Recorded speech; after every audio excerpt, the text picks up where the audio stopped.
ที่พวกก็มีโฮมฟาร์มเนาะเบี้ยผักเขียวที่มีจำหน่ายเนาะเป็นรุ่นนี้เลยเนาะ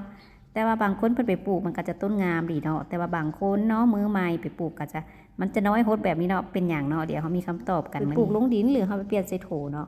ถ้าพืชขาดสารอาหารเนาะมันก็จะปรับตัวเนาะมันบ่ตายแต่มันจะน้อยลงเนาะเวลามันปรุงใบใหม่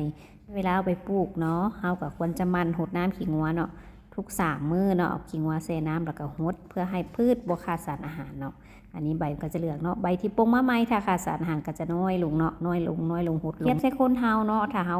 กินอาหารบ่เพียงพอบ่มีสารอาหารเนาะค่ะคนเฮาก็จะจ่อยลงพักก็คือกันเนาะอีกอย่างนึงก็เป็นการปลูกใส่โถเนาะปลูกใส่โถถ้าโถน้อยเนาะผักเขียวมันเป็นต้นใหญ่เนาะมันก็จะขาดสารอาหารคือกันเพราะว่าจะปลูกลงดินหรือปลูกใส่โถเนาะเฮาก็ควรบ่ให้มันขาดฝุ่นเนาะขี้งัวมันใส่เรื่อยๆเนาะทุกๆ10 มื้อเนาะแล้วก็ใส่ปุ๋ยเคมีน้อยนึงเนาะอ้อมๆประมาณ20 มื้อนึงก็ได้เนาะเพื่อเพิ่นบ่ให้ขาดสารอาหารเนาะปลูกผักเขียวแล้วเนาะถ้าว่า